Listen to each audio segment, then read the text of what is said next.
Hi friends, Debra MacIntyre here, and this is a video where I've had a little bit of technical difficulty, but here we are. I outsmarted the computers again. I am going to talk to you today about anxiety and depression. This is a subject that is very near and dear to my heart because as a naturopath practicing for the last 28 years, I've seen these conditions rise and rise over time. And they're happening to younger and younger people. And so I want you to be alert to all the factors that can contribute so that you can do something about it and not fall victim to this. So I do want to point out I am a naturopath. I am not a medical doctor. I always tell people do not take this as medical advice, but it's definitely good advice. All right, folks, stream it in a different way, not my most glamorous lighting, etc., but the info will come through. All right, so I read recently a really good article that told me some information that I really wasn't so familiar with. And that is about cell phones. And it's not what I usually talk about with cell phones, which is electromagnetic fields, which definitely do irritate the nervous system and can lead to feelings of anxiousness. But this is a different thing. This is a bit more of a social aspect of using a cell phone. And I'm going to try to get here where I can see if anybody makes comments and so forth. I definitely want to answer your questions. This is a little bit of a strange setup I have today. Hey, Angela, I can see that you're here now. Thanks for joining. Okay, so did you know that the average American checks their cell phone every 15 minutes or more? That's crazy. It's very interesting. So there's a fellow who used to be a programmer in Silicon Valley, and he helped to program apps and, work for cell phone companies, developing their new phones and what the phones are going to do, their capabilities. And what he says is that they're actually designed a lot like slot machines. So if you've ever been to Vegas or, Mississippi or someplace where you can gamble and you watch people that are just glued to those things, what happens is they pull the lever, something happens, nothing. Pull it again, but they're anticipating, I could get a reward any minute, any second something good could happen here. And that keeps their attention fixed on the device and keeps them, playing and playing and playing. Hey, Matt, glad you could be here today. So we're talking about anxiety and depression, and one of the causes that you may not be aware of is almost like a social phenomenon with our phones. Our phones have really become so much more than telephones. We can check our email, we get text messages, yes, we still get calls, but we also have social media, and a lot of people have multiple, types of social media that they follow. And so what this guy was saying is that they're designed like slot machines so that the more you can get rewarded and then not rewarded, so it keeps you coming back. If it was just reward all the time, you'd probably get bored with it, right? If you hit, well, maybe not the slot machine. It's nice to get money all the time, but you get what I'm saying. Like on social media, for example, you might make a post and you glance down at your phone, a little bit later and you see, oh my gosh, 30 people have already commented on this and liked it. And it is a type of reward. It's a type of social reward that you feel. And so it keeps you coming back. But then you have the opposite where you make a post or comment on somebody else's and nothing happens. Crickets chirping. And it's, you sink, like your heart sinks a little bit. Well, wow, I really thought they were going to like that and they don't like it. And so it can keep you sort of glued to that thing or frequently coming back to that thing so that you can see, what's happening. The online world has kind of taken over, you could say, the real world in some ways. On the good side, like for me, I have lots of high school friends that I haven't seen in a really long time, except maybe at a reunion.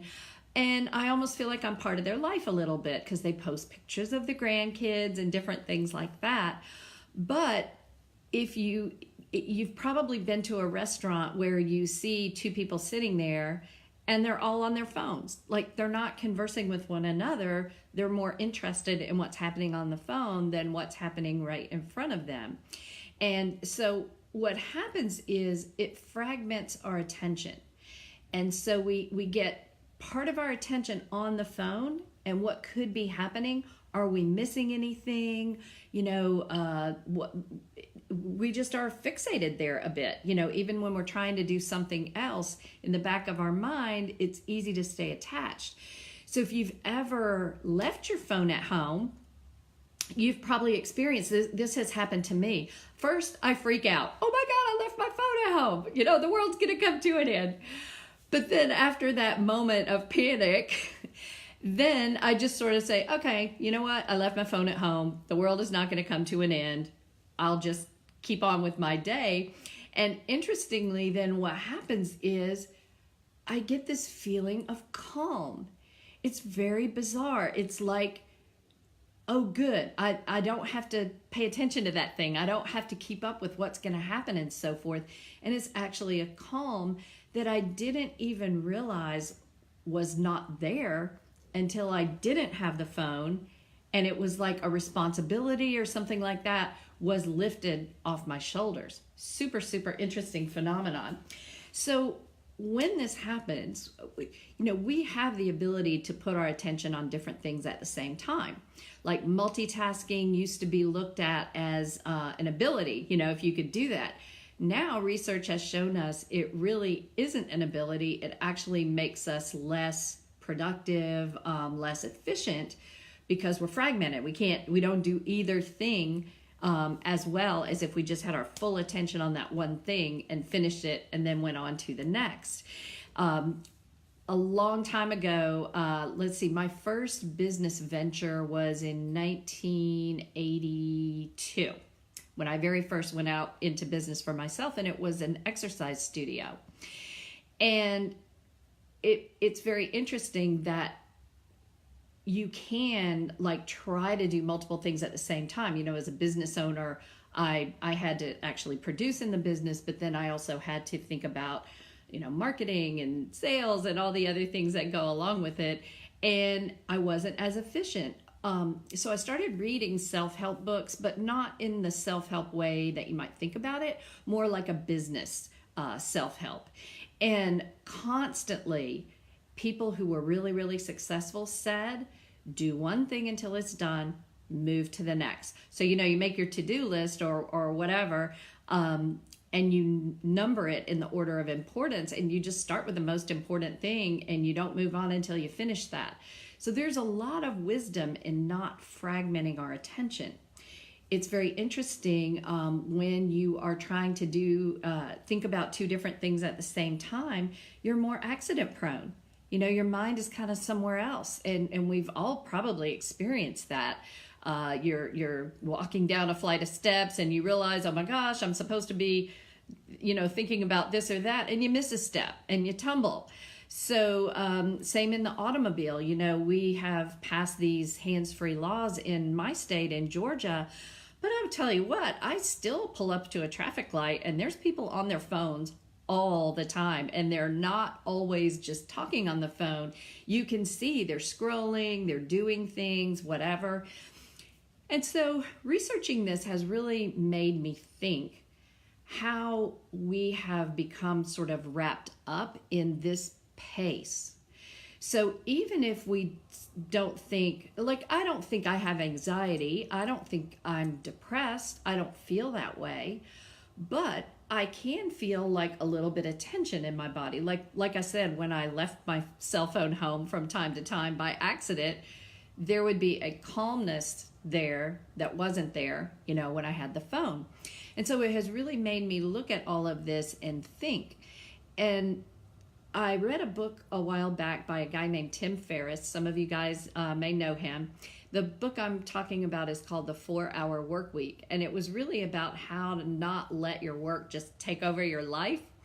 And one of his best tips was to put all your email time in one or two sections of the day. You can have an autoresponder if you want to, and you know, you can auto respond that your email times are 2 o'clock and 4 o'clock, or whatever it is, you know, 10 a.m. and 4 p.m.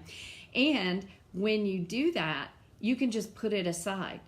You're not constantly looking to see, hey, is something coming in? Do I need to handle something? I need to get back to that. I did it for a while, and it is really, really amazing. But, you know, I answer emails off and on all day long, and it really does. Like, I'm always thinking, uh-oh, I better check. You know, somebody might have a problem. But I don't think there's any problem that would be so life-threatening that I couldn't take a break from my email for a couple of hours at a time. So anyway, I think that's a very good suggestion. And I was thinking, you know, with the phones, you can do the same thing. There are settings where you can allow your very important phone numbers to come through. You know, you want to get a call from your child or something like that if it's super important, but all the other calls and texts won't come through.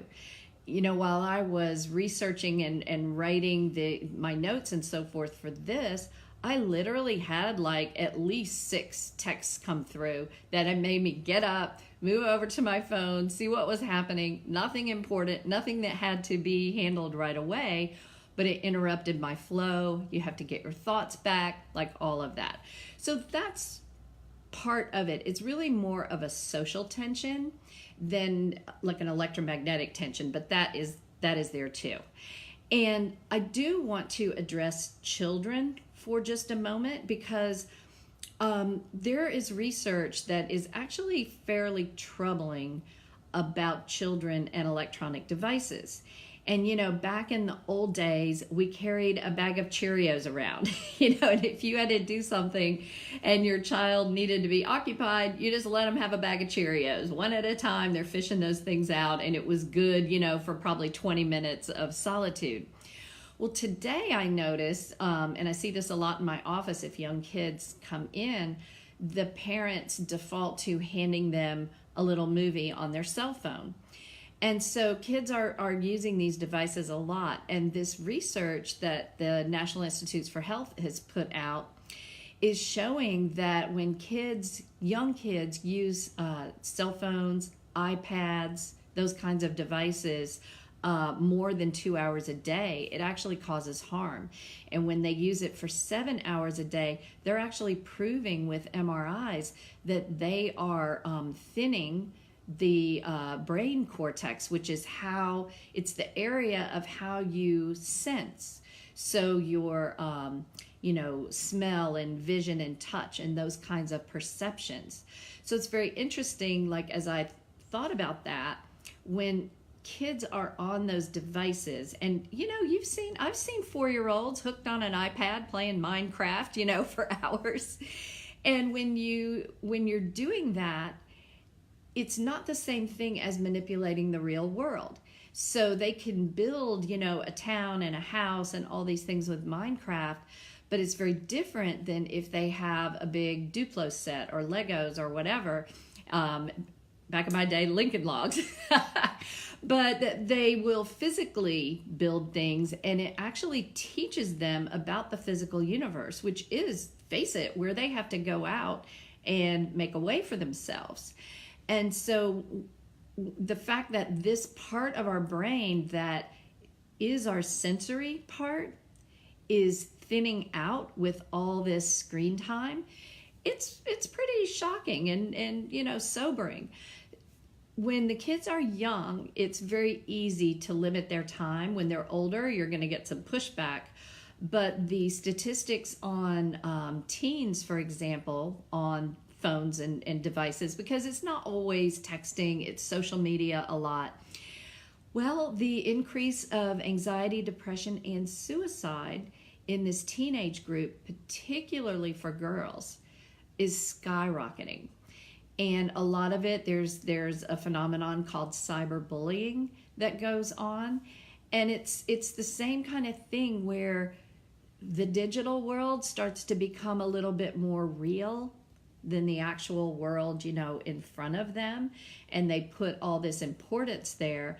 And it allows, you know, face it, cowards to go on there and say stuff they'd never say to your face. You know, back in the day, if somebody bullied you or insulted you, a friend might stand up for you, or you know, somebody might even take physical action to stop it. So these are just all factors to think about. And as always, I want to let you know how to counteract it, right? I don't want to just give you the bad news and not give you anything you can do about it. But it does take a little bit of effort. Like the first step is just realizing this is happening. And so, you know, minimizing your email time, putting your phone on do not disturb, those kinds of things can help take that burden off your back. But I want to give you other things too. So for kids, you just can cut them off. You can just say, hey, you can have 2 30-minute slots to be on the iPad, and then we're going to play outside, or you're going to build a fort in your bedroom, or you're going to help me cook dinner, or whatever it is, right? You can do that easier with little kids. For ourselves, it becomes self-discipline. And so what we can do would be, first of all, you want to do things that bring your attention to the present moment. Some of what happens when our attention fragments and we're thinking about other things besides what's right in front of us is that we sort of come out of present time. And again, when you look at all the great philosophies of the world, they all say, you know, be present, be in the present moment. You want to be mindful, you know, all of these things. And fragmenting your attention takes you out of that. So there are activities that you do that force you to be in the present moment. Some of those would be related to sports. So for example, tennis. You have to watch that ball. You have to be present. You can't let your mind drift all over the place. Racquetball used to be my thing that I liked. But, you know, it just forces you to be right there. Riding a bicycle, roller skating. You have to keep your attention on what you're doing or you can have a mishap. So it sort of forces that. The skipping stones is one I forgot to mention, but skipping stones is awesome. If you've ever done that, if you ever are feeling uptight or whatever, drive down to the river or a little pond or whatever you have close to you and just start skipping stones. Even if everyone funks and you don't get any kind of good skips, it just relieves you. And that's what's happening. You're just having your attention pulled to the present moment. Throwing a ball for your dog, same kind of effect. Gardening, yard work. And then the other thing is being creative. So if you have any artistic ability, you know, and you draw or you play a musical instrument or, you know, you write, or even I have a Facebook friend from high school that doesn't even live in Atlanta anymore. And she finds old, you know, yard sale items that just look like trash, and then she'll rehab them, and they're gorgeous. They're just beautiful. She has such an artistic bent. Anything creative like that is also going to, you know, pull you to present. So I think you get the idea. It's become one of those kinds of stressors to our bodies and our minds that have subtly crept into our society. And so you may not be quite as aware because it kind of, you know, moved in slowly and these habits developed. But now that you know, you can take those steps and protect yourself. So I love you guys. I really appreciate you coming. I'm so sorry I was having all the technical difficulties, but there you go. This is the adventure of live streaming, kind of like live television. You know, if you have never seen this, it's one of the most hysterical things ever. The Johnny Carson show used to be live right back in the day. And Ed Ames was on there demonstrating how to throw a hatchet, throw a tomahawk, because he was playing an Indian on a show, and it's hysterical. If you haven't seen it, go on YouTube and just Google Johnny Carson, Ed Ames, hatchet. You'll crack up. All right, you guys, I look forward to seeing you. Hopefully you'll be here next week, 12:30 on Thursday. Love ya. Bye.